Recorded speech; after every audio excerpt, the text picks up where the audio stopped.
Hello बच्चों, चलिए प्रश्न को देखते हैं। प्रश्न है, यदि बहुपद x की घात 4 घटाओ 6x की घात 3 योग 16x का वर्ग घटाओ 25x योग 10 को एक अन्य बहुपद x का वर्ग घटाओ 2x योग k से भाग दिया जाए और शेषफल x योग a आता हो तो k और a ज्ञात कीजिए।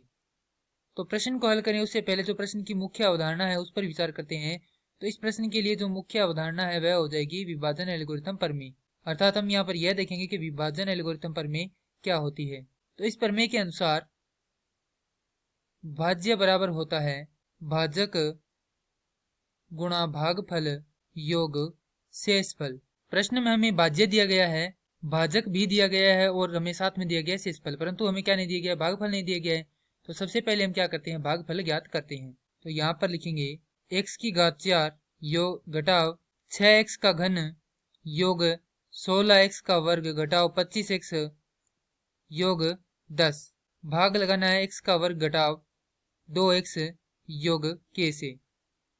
तो यदि इसमें भाग लगाते हैं तो हमारे पास यहाँ पर x की घात 4 है और यहाँ पर x की घात 2। तो यहाँ पर हम लिखेंगे x का वर्ग। तो x का वर्ग का इस पूरे बहुपद के साथ गुणा करते हैं तो हमारे पास आता है x की घात 4 घटाव 2x की घात 3 योग kx का वर्ग। यहाँ से अब घटाएंगे तो ये जो चिन्ह धनात्मक का है वह ऋणात्मक का हो जाएगा, ऋणात्मक का चिन्ह धनात्मक का और धनात्मक का चिन्ह पुनः ऋणात्मक का हो जाएगा। तो x की घात 4 से x की घात 4 कट जाएगी। यहाँ पर आएगा ऋणात्मक 4x की घात 3 योग x का वर्ग 16 घटाव k घटाव 25x योग 10। अब यहाँ पर है ऋणात्मक 4x की घात 3 और यहाँ पर x की घात 2। तो इसको हम क्या करेंगे, इस रूप में बनाएंगे। तो एक तो गुना करेंगे हम किसका, x का, और साथ ही में गुना करेंगे किसका, ऋणात्मक 4 का। तो ये हो जाएगा ऋणात्मक 4x की घात 3 योग 8x का वर्ग घटाव 4kx। तो यहां से इसको हल करेंगे तो हमारे पास आएगा ये चिन्ह धनात्मक का हो जाएगा ऋणात्मक का और ये किसका होगा, धनात्मक का। तो ये आपस में कट जाएंगे। यहां से हमारे पास आएगा x का वर्ग 16 घटाव k घटाव 8 योग x गुना में यहाँ पर होगा 4k घटाव 25 योग 10।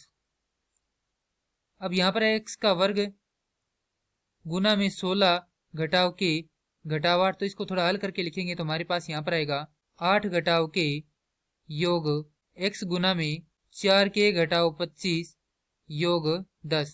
तो यहाँ से हम क्या लिखेंगे, योग 8 घटाव k।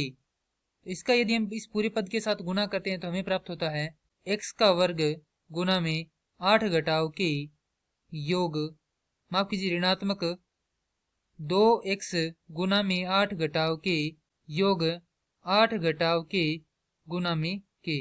तो हमारे पास यहाँ से आएगा ऋणात्मक चिन्ह, ये धनात्मक का चिन्ह आएगा और यहाँ पर ऋणात्मक का चिन्ह हो जाएगा। ये आपस में कट जाएंगे। यहाँ पर बचेगा x आ जाएगा उभयनिष्ठ, अंदर बच जाएगा यहाँ पर 4k घटाव 25 योग 16 घटाव 2k। यहाँ पर बचेगा योग 10 घटाव 8k योग k का वर्ग। जैसा कि हमें यहाँ पर दिया गया है कि शेषफल किस रूप में आता है, x योग a के रूप में आता है। तो ये पूरा पद किसके रूप में हो गया, x के रूप में, और ये किसके रूप में हो गया, a के रूप में। तो यानी कि यहाँ पर ये x के बराबर है और ये किसके बराबर है, a के बराबर है। तो इस पद को थोड़ा हल करते हैं तो हमारे पास आएगा x गुना में 2k घटाव 9 योग, ये हो जाएगा k का वर्ग घटाव 8k योग 10।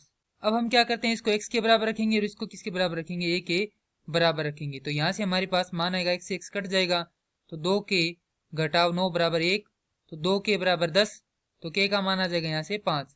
अब ये k का मान हम क्या कर देंगे, यहाँ पर रख देंगे। तो हमारे पास यहाँ पर आएगा 5 का वर्ग घटाव 8 गुना में 5 योग 10 बराबर a। तो ये होगा 25 घटाव 40 योग 10 बराबर a। तो a का मान आ जाएगा यहाँ से ऋणात्मक 5। और ये क्या करने थे, हमें प्रश्न में ज्ञात करने थे। तो k का मान आया है हमारे पास यहाँ से 5 और a का मान आया है ऋणात्मक 5। मैं आशा करता हूँ कि यह प्रश्न आपको समझ में आया होगा। धन्यवाद।